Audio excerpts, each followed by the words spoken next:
गुज़िश्ता जो लेक्चर थे हमारे वो एक ख़ास मोड पे ख़ास एंड पे ख़त्म हो गए थे। उसमें कुछ सवाल थे जो आपने किए और मैंने जवाब दिए। अच्छा, अब एक्यूट एब्डोमेन देखिए, जो गुज़िश्ता डायग्राम थी यही थी, इसमें थोड़ा सा चेंजेस किए। गुज़िश्ता डायग्राम में मैंने 4 रीजन ऑफ एब्डोमेन बताए थे। 4 कितने बताए थे? 4 रीजन। वो मैंने दूसरे एक लकीर मार कर ये बताया था कि क्वाड्रेंट होते हैं, 4 चौथाई क्वाड्रेंट मैंने बता दिया था। फिर मैंने ये भी बताया था कि 9 रीजन भी होते हैं। तो ज़्यादातर अच्छी डायग्नोसिस के लिए है, अच्छी और प्रॉपर डायग्नोसिस के लिए ये 9 रीजन ऑफ एब्डोमेन होते हैं। किसी भी एब्डोमेन को, मेल फीमेल बच्चा, किसी भी पेशेंट के एब्डोमेन को हमने तकरीबन 9 रीजन या 9 हिस्सों में तकसीम करना है।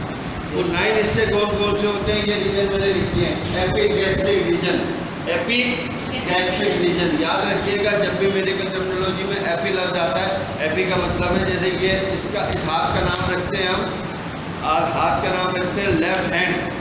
इस हाथ का नाम रख देते हैं नाम लेफ्ट हैंड, या LT रख देते हैं left LH left hand LH, ठीक है। एपीगैस्ट्रिक क्या होता है? ये जो हाथ है ये that is called AP LH। AP के क्या मायने? EPI एपी के मायने हैं कि किसी चीज़ के ऊपर, जिस चीज़ के ऊपर आएगा उसका मतलब होगा एपी, ठीक है। एपी लेफ्ट हैंड, एपी ये जो है ये लेफ्ट हैंड है, ये है एपी लेफ्ट हैंड लेयर, या AP left hand AP left hand पंजा, जो भी आप हैं। एपीगैस्ट्रिक का मतलब है यहाँ होता है गैस्टर मैंने बताया था स्टमक को कहते हैं, ये होता है गैस्टर। एपीगैस्ट्रिक का मतलब है कि मैदे के ऊपर का रीजन, मैदे के ऊपर का रीजन। ये रीजन एक हो गया। इससे नीचे आ गया अम्बलाइकल रीजन। अम्बलाइकल जो लड़कियाँ, जो डॉक्टर फीमेल जो हमारी वो डॉक्टर्स वगैरह उसमें काम करती हैं, गायनी में या लैब ऑप्स में, वो जानती हैं। अम्बलाइकल हम जो है उसको भी कहते हैं जो एब्डोमेन बटन कहलाता है, या बीच की जो कुंडी कहलाती है उसको भी अम्बलाइकल कहते हैं। अम्बलाइकल रीजन है, इसी में जो है वो एब्डोमिनल बटन या बेली बटन जो है वो आएगा। बेली बटन जो है, कुंडी जो है वो इसी में आएगी। ये है अम्बलाइकल रीजन। इससे नीचे का रीजन जो है 9 हिस्सों में तकसीम करें तो ये हाइपोगैस्ट्रिक है। हाइपो जब भी मेडिकल टर्मिनोलॉजी में आएगा, हाइपो के मायने होते हैं under the anything, under the anything. Hypogastric यानी गैस्ट्रिक के नीचे, मैदे के नीचे, अंडर द एनीथिंग। हाइपो का मतलब होता है नीचे, नीचे की तरफ, और हाइपर का मतलब होता है ऊपर की तरफ, ठीक है। हाइपोगैस्ट्रिक अंडर द स्टमक के। अब ये स्टमक के नीचे है या नहीं है, याद रखिए इंटरनेशनली 9 रीजन ऑफ एब्डोमेन यही होते हैं, एपीगैस्ट्रिक, अम्बलाइकल, हाइपोगैस्ट्रिक। लेकिन इसको हाइपोगैस्ट्रिक को हम प्यूबिक रीजन भी कहते हैं, लेकिन मैं ये समझता हूँ कि हाइपोगैस्ट्रिक अपनी जगह है, लेकिन जो प्यूबिक रीजन है वो बिल्कुल नीचे का हिस्सा, प्यूबिक रीजन, मेल या फीमेल दोनों जगह पे नीचे का हिस्सा। अच्छा, याद रखिए, हमें 9 रीजन याद रखने की जरूरत नहीं है। 1 2 3 4 5 6 रीजन याद रखने की जरूरत है। पूछें इसलिए कि एपीगैस्ट्रिक, अम्बलाइकल, हाइपोगैस्ट्रिक, हाइपोकोंड्रिया, लेकिन कौन सा वाला? लेफ्ट हाइपोकोंड्रिया, लेफ्ट लंबर, लेकिन कौन सा वाला? लेफ्ट लंबर, ये लंबर। और लेफ्ट इलियक रीजन या इन्वाइनल रीजन, लेफ्ट। इसी तरह यहाँ भी इन्वाइनल रीजन है, राइट। यहाँ भी लंबर है, राइट। यहाँ भी हाइपोकोंड्रिया है, राइट। जब हम रीजन ये खुद बनाए हुए इंसान के, ठीक है, ये इसलिए बनाए हुए फॉर एप्रोप्रिएट या easy diagnosis of the part of abdomen. हमारे हर रीजन के नीचे कुछ एब्डोमिनल पार्ट होते हैं। अभी आज हम बात करेंगे बहुत ही अहम तरीन, बहुत ही डायग्नोस्टिक और एडवांस एजुकेशन पे बात होगी, जो लेक्चर मेरे और भी चल रहे हैं उस सिलसिले में। वहाँ से बड़ी फरमाइश थी कि एडवांस लेक्चर होने चाहिए। DDs के मायने डिफरेंशियल डायग्नोसिस, DDs के मायने डिफरेंशियल डायग्नोसिस। अब जगह नहीं है इसलिए लिखूंगा नहीं। डिफरेंशियल डायग्नोसिस का मायने ये है कि क्या ये मर्ज है या कुछ और भी हो सकता है।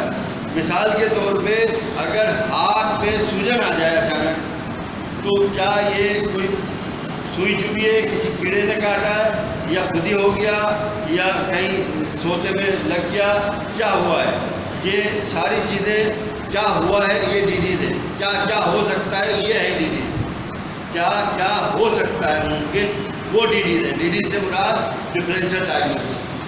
तो disease of acute abdomen, acute abdomen क्या होता है, जिसमें मरीज तड़प रहा हो, पेट पे हाथ रख रहा हो। पेट तो बहुत बड़ा है, 9 रीजन पर मुश्तमिल है, सर्जन के मुताबिक 18 रीजन पर मुश्तमिल है। ये 18 रीजन इस तरह होते हैं, देख लीजिए, ये इमाइनल रीजन, ये इलियक रीजन, लेकिन हम इसको इलियक और इमाइनल नहीं देते। ये हाइपोगैस्ट्रिक, तो ये क्यूबिक रीजन, इस तरह इसको हर रीजन को 2-2 हिस्सों में तकसीम कर देते हैं, 18 हो जाते हैं। वो आपकी समझ में भी नहीं आएगा और जरूरत भी नहीं है। 9 region of the abdomen, acute abdomen, ये पूरा एब्डोमेन अक्यूट एब्डोमेन कहलाएगा। जहाँ भी दर्द हो, मरीज यहाँ हाथ लगा ले, that is right lumbar region, यहाँ हाथ लगाए, मरीज यहाँ हाथ लगा ले, राइट हाइपोकोंड्रिक रीजन, मरीज ऐसे करके हाथ लगा के परेशान हो रहा हो, ये है हाइपोगैस्ट्रिक रीजन, ठीक है। मरीज यहाँ हाथ लगा ले, अम्लाइकल रीजन, कहीं भी हाथ लगाए, मरीज कहे कि यहाँ दर्द है, जलन है, ये तो और तड़प रहा हो, तो ये कहलाएगा अपर। अभी हमने बात की वो चार जो रीजन थे उसके मुताबिक अपर, ये अपर हिस्सा है पूरा, ये 3 रीजन अपर हिस्से में, अपर एब्डोमेन में। अपर एब्डोमिनल, ये एब्डोमेन का क्या है, upper disease of acute abdomen upper side, upper acute abdomen disease. आज वो बातें बताऊंगा जो आपको ज़िंदगी भर याद भी रहेंगी और भूलें भी देंगे 100% इंशाल्लाह। अब इसमें जो सबसे कॉमन क्या है, जो मेल फीमेल दोनों में होता है, खासकर फीमेल में होता है, गैस्ट्राइटिस। गैस्ट्राइटिस मैंने क्या कहा था, गैस्टर जो है हम मैदे को कहते हैं। Inflammation of stomach, inflammation of stomach, gastritis, ठीक है। इसकी एक है गैस्ट्राइटिस, ये लिखा हुआ है, ठीक है। अच्छा, गैस्ट्राइटिस का मतलब है इन्फ्लेमेशन ऑफ स्टमक की सूजन, मैदे की सूजन, मैदे का वर्ग, लेकिन वर्ग बड़े और बढ़ते हुए गैस्ट्रिक, जीभ और गैस्ट्रिक अल्सर में या पेप्टिक अल्सर में भी तब्दील हो जाता है। गैस्ट्रिक अल्सर या पेप्टिक अल्सर में बड़े। और फिर अगर देखें, हमने क्या किया कि एक शख्स ने गरम चीज़ें खानी पीनी शुरू कर दी और मिर्च मसाले वाली चीज़ें खाना शुरू कर दी, लड़कों ने लड़कियों ने, हाँ ब्रेड, पीछे चले आओ, कोई ज़रूरी नहीं होता, ब्रेड जो सुर्ख मिर्चें होती हैं, लाल मिर्च, वो खाना शुरू कर दी। उसको मैदे में, अभी बच्चे नहीं पूछा था जो बाहर गए कि वॉमिटिंग क्यों होती है, उसको मैदे में जो है पहले तो जो हिचकी होती है, हिचकी, हिक्कप, वो भी वॉमिटिंग का छोटा बच्चा होता है, या यूँ कह लो कि वो वॉमिटिंग की इब्तिदाई फार्म है। हिक्कप इब्तिदाई एहतजाज मैदा, बुनियादी हिक्कप यानी कि हिचकी जो होती है वो मैदे की छोटी सी एहतजाज है, नाराज़गी है। उल्टी होना मैदे की भरपूर एहतजाज है। जी जलन की जैसे आगे चलते मैंने ये कहा है कि ऐसी चीज़ बढ़ाऊँगा जो क्या अहम होगी। तो जब ये वो 15 मिनट की हो जाए या 10 मिनट की, तो इसे काट के दोबारा शुरू करूँगा, ठीक है। डीडी, अच्छा, ये उसने खाना शुरू कर दी मिर्चें खाने के बाद उसको थोड़ी सी जलन हुई, ये हुआ, उसने मुस्तकिल ये प्रैक्टिस जारी रखी, ये अमल जारी रखा, मिर्चें खाते रहे, गर्म चाय पीते रहे, खाली पेट चाय पीते रहे। इन्फ्लेमेशन ऑफ स्टमक, मैदे की सोजिश हो गई, मैदे की सोजिश हमने छोड़ दी, नज़रअंदाज कर दिया, फिर भी हम वही अमल करते रहे।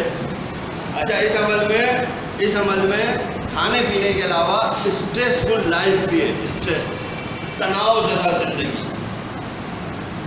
टेंशन लफ्ज़ नहीं इस्तेमाल करना चाहिए। स्ट्रेस किसी भी किस्म का स्ट्रेसफुल लाइफ है जिसके वजह से मैदे में सूजन हो सकती है। अच्छा जी, आपने स्ट्रेस को हर एक को है, मिर्चें तो रुक सकती है, स्ट्रेस नहीं रुक सकता। मेरे पास जो है मर्सिडीज़ कार नहीं है, मैं स्ट्रेस में चला गया। भाई ठीक है, लेकिन मिर्ची तो कम कर सकता हूँ, स्ट्रेस कम नहीं कर सकता। ये याद रखिएगा। कहने का मकसद ये है कि स्ट्रेस भी एक प्रीडिस्पोजिंग या एक फैक्टर है। अब आइए इस तरफ कि मिर्ची खा रहे हैं, गैस्ट्राइटिस हो गया, फिर वो गैस्ट्राइटिस गैस्ट्रिक अल्सर में तब्दील हो गया, गैस्ट्रिक अल्सर में तब्दील हो गया, या एडवांस होकर गैस्ट्रिक अल्सर हो गया। गैस्ट्रिक अल्सर को हमने बगैर ट्रीटमेंट के, बगैर उसके छोड़ दिया, तो वो सीए गैस्टर या सीए स्टमक हो गया। सीए स्टमक यानी कैंसर हो गया, स्टमक का कैंसर हो गया। तो ये बढ़ते बढ़ते ये हो सकता है। अच्छा, ये तो हो गया कि पेशेंट आ रहा है इस तरह के दर्द में, तो उसको हम समझ सकते हैं कि गैस्ट्राइटिस है या कोई और वजह। अब मरीज़ ने आके आपको इधर हाथ लगाया हुआ है, इधर कौन कौन से आ जाएँ, अंदर के जो विस्कस हैं, जो विसरा है, वो क्या क्या है? सबसे पहले गैस्टर है, मैदा है, मतलब जो जहन में आता है। याद रखिए, मैदे के नीचे या मैदे के थोड़ा सा ऊपर, मैदे के नीचे भी बहुत सारे आते हैं, मैदे के थोड़ा सा ऊपर बिल्कुल टच होता हुआ हमारा दिल है। अच्छा, अब मरीज आ रहा है, हमने इतने से रीजन में, इस रीजन में मैदा भी आ जाएगा, इस रीजन में अपना लीवर भी आ जाएगा, जिगर वो भी आ जाएगा, इसी रीजन में कुत्ते का कुछ हिस्सा भी आ जाएगा, इसी रीजन में पीछे की तरफ पैंक्रिया आ जाएगा, इसी रीजन में थोड़ा सा ऊपर की तरफ यहाँ दिल आ जाएगा। ठीक है, बहुत सारे हैं। फिर जो ट्रांसवर्स कोलोन है उसका भी कुछ हिस्सा, या अच्छा, फिर मसल है, हमारे उजलात भी तो हैं। ये सारी चीज़ें हमारी जो है इस रीजन में आ रही हैं। अब हमने कैसे देखना है और कैसे जांचना है, तो मैं कहता हूँ चुटकियों में आप बता सकेंगे, ऐसे चुटकियों में, सेकंडों में, कि ये गैस्ट्राइटिस है, ये गाल स्टोन है, पित्ते में पथरी है, पित्ते में सूजन है, जिगर की कोई सोजिश है, क्या है, ये आप कैसे बता सकते हैं? ठीक है, ये मैं आपको अभी अच्छी तरह समझा देता हूँ। हमें इसी तरह डायग्नोसिस करनी है। मरीज 1.5 घंटा तो नहीं बैठेगा, 2 घंटे तो नहीं बैठेगा, वो आया है तड़पता हुआ, तो आपने पहले देख लिया, तजर्बा हो जाता है कि ये किस किस्म का है। क्या हम देखकर बता सकते हैं कि इसको जो दर्द है वो पित्ते का दर्द है, पित्ते की पथरी का? ऐसे मरीज आया और देख के बता सकते हैं? मैं बता सकता हूँ, और आप भी आइंदा बता सकते हैं। मरीज देखिए चलता हुआ आ रहा है, अभी आपने हाथ भी नहीं लगाया, आपने 90% एज्यूम कर लिया, समझ लिया, टेंटेटिव डायग्नोसिस बना ली कि पित्ते की पथरी है। How is it possible? मैं बताऊंगा आपको। ठीक है, एक सेकंड।